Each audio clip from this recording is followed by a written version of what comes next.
देखिए, आज बहुत ही स्पेशल गेस्ट है इस इंस्टीट्यूट में, और इस इंस्टीट्यूट को स्टार्ट हुए 7 महीने पहले हुआ था।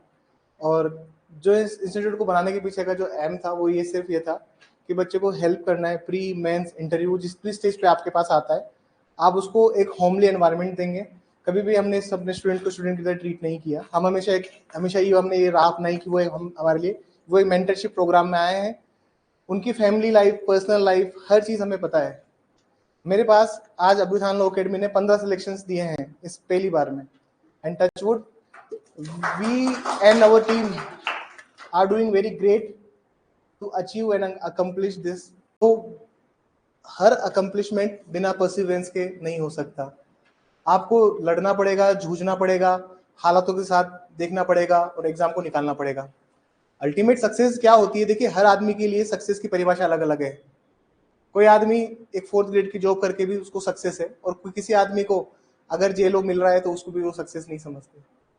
आप अपने सपने जो देख रहे हैं उन सपनों के अकॉर्डिंग मेहनत भी कीजिए, सफलता अंततः जरूर मिलेगी अगर आप लड़ना जानते हैं।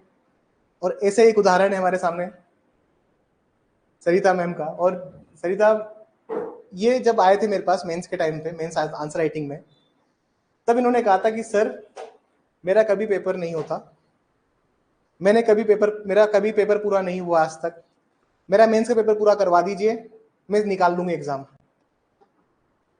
और आरजेएस मेंस के जो पेपर यहाँ पे डिजाइन किए गए थे, आपको 2 घंटे के अंदर 3 घंटे जितना कंटेंट लिखने वाले पेपर्स थे वो। बच्चे जब एग्जाम देके आए तो बोले सर आपका पेपर ज्यादा टफ है। हाई कोर्ट में तो फिर भी आसान पूछा, जगह भी उनके पास, आप ज्यादा जगह, आप तो और जगह देते हो, वो तो जगह भी नहीं देते। आपका एग्जाम उस तरह से इन्होंने मेरे को बताया। और इस बार जब एग्जाम खत्म हुआ, आई सेड टू हर कि मैम क्या हुआ, पेपर कंप्लीट हुआ इस बार? दे सेड कि मैम इसकी सर इस बार पेपर कंप्लीट है, अपना पेपर पूरा करके आई हूँ मैं। मैंने बोला फिर तो हो जाएगा आपका। चलिए, वेलकम मैम, आइए आइए ma'am please. This is small. Thank you sir. फिर अभी रिजल्ट देखा और सर की गाइडेंस तो पूरी थी फुल, क्योंकि मेंस में क्या हुआ था, हमें ऐसा लगा था हमारी तैयारी तो है, फिनिशिंग नहीं है। तो हमने सर की वीडियोस देखी यूट्यूब पे, और क्योंकि जेकेएल ज्वाइन कर लिया, स्वास्तिक ज्वाइन कर लिया, अच्छा था, ठीक है। लेकिन अब हम ऐसा लग रहा था कुछ नया, तो सर की वीडियोस देखी, सर की वीडियोस कट ऑफ वगैरह की वीडियोस देखी, और मैंने बोला, आप इन नीलम को बोला, मैंने कहा आप देखो ये वीडियोस अच्छी लग रही है, ये सर अच्छा पढ़ा रहे हैं। बोले चलो चलते हैं मिलने। और एकदम से हमारा प्लान हो गया, हम आ गए सर से मिलने। सर से मिलने आए, फिर हमें अच्छा लगा, यहाँ पे काफी मैम थे, सर थे, और दोनों से मिलके हमें काफी अच्छा लगा। हमें बस अपना इम्प्रूव करना था, कैसे ना कैसे पेपर कंप्लीट होना चाहिए हमारा, और राइटिंग स्किल्स थोड़े से सही होने चाहिए, रिटर्न में मार्क्स फोड़ दो, बात ये थी। हमें सर ने थोड़ा सा प्रॉपर गाइडेंस दी, और सर के पूरे पेपर्स थे जो हमने कंप्लीट किए, मैंने तो पूरे लिखे हैं, क्योंकि मेरी स्पीड में दिक्कत थी, तो मैंने सर के सारे पेपर लिखे हैं बैठे बैठे, कि जो भी होता था 3 घंटे का पेपर 2 घंटे में करो। और इस बार मेरा फर्स्ट टाइम पेपर वो कंप्लीट हुआ था, मैं इस बात से खुश थी कि मेरा पेपर कंप्लीट हुआ है। और क्रिमिनल मेरा बहुत अच्छा हुआ था, सिविल में थोड़ी सी, मैंने कहा थोड़ी सी कमी हुई है, बट सिविल मेरा क्रिमिनल अच्छा हुआ है। तो उसके बाद में फिर भी डर तो लग रहा था, 2 बार इंटरव्यू हो गया, नहीं हुआ। इस बार रिजल्ट मैं सर को भी करी, मैंने कहा पता नहीं क्या ही होगा, अभी तब तक तो मतलब एक होप थी, बट क्या होगा पता नहीं। लेकिन जैसे ही रिजल्ट आया, और तब तो बस कहते ना बल्ले बल्ले हो गई। तब तो घर वालों की खुशी, हमारी खुशी, तब तो पूछो मत। तब तो ऐसा लगा आज तो 7वें आसमान पे हैं, और इसी खुशी के लिए हम मेहनत कर रहे हैं। और मेरा तो 1.5 साल का बच्चा भी है, तो सही बताऊं तो मैं तो यही कहना चाहती हूँ कि बच्चे के साथ भी प्रिपरेशन होती है, अपनी रिस्पॉन्सिबिलिटी से भागो मत। सबके परेशानियां होती है कुछ ना कुछ, फैमिली का सपोर्ट लो, फैमिली सपोर्ट करती है। आप मैरिड हो तो आपकी फैमिली को देखो, उनको दिखाओ कि आप कर सकते हो, तभी वो सपोर्ट करेंगे, ऐसे कोई नहीं सपोर्ट करता। तो मेरी तो इन लॉज ने भी सपोर्ट किया है, मेरे हस्बैंड का फुल सपोर्ट था, और मेरे अपने मम्मी पापा का तो था ही। तो पूरी फैमिली का सपोर्ट के साथ में आज सेलेक्टेड हुई। इतने टाइम, बहुत लंबी जर्नी रही, लेकिन बस ये तो फ्रूटफुल रही। और सर का मतलब बहुत कंट्रीब्यूशन है इसमें। कहते ना कुछ नया करने के लिए ना, सर से हम नए एक न्यू इंस्टीट्यूट से हम जुड़े थे, और वो हमारे लिए बहुत फ्रूटफुल था। कुछ होता है, नए लोगों से जुड़ना पड़ता है, और वो हमारे लिए फ्रूटफुल था। मैम, हमारा हमेशा एम यही रहता है कि कभी किसी को गलत एडवाइस ना करें। हम लोग हमेशा जो सच है वो, I was very worried about the interview part. मेरे को आपके मेंस का नहीं डर था, मैंने इनसे भी बात हुई थी, बिल्कुल तभी बिल्कुल मैंने सर। ये कहा था इनको कि मेरे को थोड़ा इनका इंटरव्यू का थोड़ा डर लगता है। क्योंकि सर क्योंकि मैं पैनिक हो गई थी इंटरव्यू में, क्योंकि मुझे 2 बार इंटरव्यू देके आई, मैंने कहा यार पता नहीं इस बार होगा कि नहीं होगा, लेकिन मैं इंटरव्यू के मार्क्स के भरोसे नहीं थी। मैं इंटरव्यू मेरा अच्छा हुआ इस बार, तो मैंने सोचा ज्यादा नहीं तो 15 तो देंगे ही, इससे ज्यादा तो देंगे, और 15 दे दिया, अपना सिलेक्शन है। तो मुझे इतना ही था कि क्यों 10 से नीचे देंगे तब थोड़ा सा लगता है, क्योंकि मुझे इतना पता था कि मैं मतलब उस बिल्कुल बॉर्डर पे नहीं हूँ। तो मेरा 130 तक स्कोर था ही, तो फिर उस हिसाब से निकल गए। अब बुरा तो लगता है कि हाँ इंटरव्यू में फिर मार्क्स कम मिले, बट ये कि अब सिलेक्शन हो गया, अब क्या ही करें, हर चीज के लिए इसमें बुरा फील कर सकते हैं।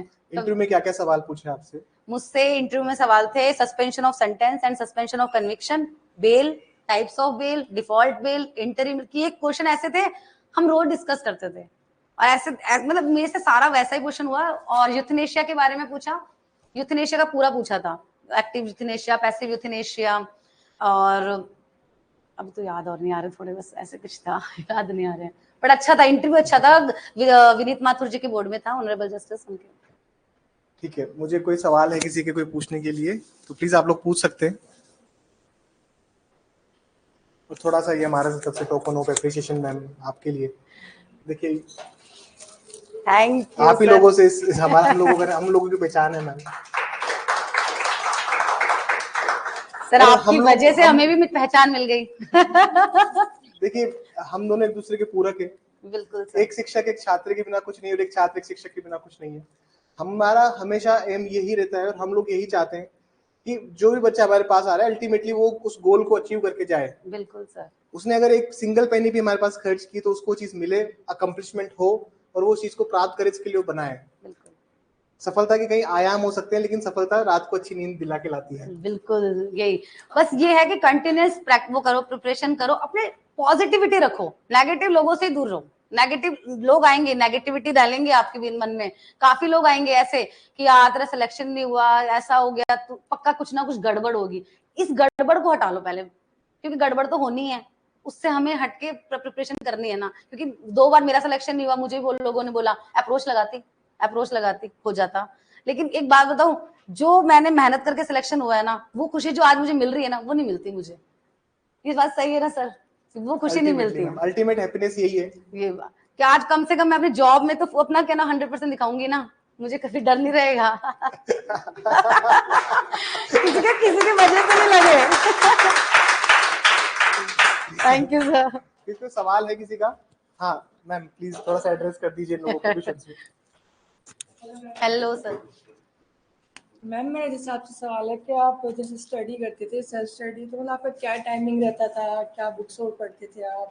देखो मैंने तो इस बार तो मैंने सारी बुक्स पढ़ी, जैसे कि अभी जो समर्थ लॉ हाउस से आई थी ना बुक्स सारी, जो क्वेश्चन आंसर बुक्स आई थी, जितनी भी सारी बुक्स आई थी, मैंने उनको पूरा मतलब कहते हैं ना घोट घोट के पी लिया था, उनको सारे क्वेश्चंस को पढ़ा है। और होता है ना कि कुछ क्वेश्चंस ठीक है इंपॉर्टेंट नहीं होते, उनको छोड़ दो, पढ़ो, लेकिन पढ़ो भी, उसको भी पढ़ लो। क्या होता है कभी कभी क्लिक कर जाती है चीजें, तो अभी आपके पास जैसे टाइम है, अभी कोई वैकेंसी नहीं है, तो उन चीजों को पढ़ लो। और फिर क्या होता है कि जब एग्जाम आता है तो फोकस उन्हीं पे करो जो चीजें इंपॉर्टेंट है। और मेरा टाइमिंग तो देखो बच्चे के हिसाब से था। वो रात को सोता था तो मैं पूरी रात पढ़ती थी, ऐसा होता था कि सुबह भी नहीं सोते थे, सुबह 7 बजे सो रहे हैं उस हिसाब से। और मेरा ये था कि मैं सिटिंग देती थी, पूरे टाइम बैठती थी, कोई फालतू मेरा और कोई इनसे बात होती थी मेरी, इसके अलावा किसी से बात नहीं होती थी। मैं किसी से बात नहीं करती ज्यादा, फोन पे ना बिजी नहीं रहती थी। यूट्यूब पे भी देखना होता था तो यही देख लेती थी कि हाँ कुछ मतलब इंफॉर्मेटिव वीडियोस देख लेती थी बस। Thank you ma'am. आपका जब शुरू में प्रीवी नहीं हुआ, फिर बाद में इंटरव्यू तक गए आप, तो उसके बाद आप तैयार कैसे करते थे खुद को दोबारा करने के लिए?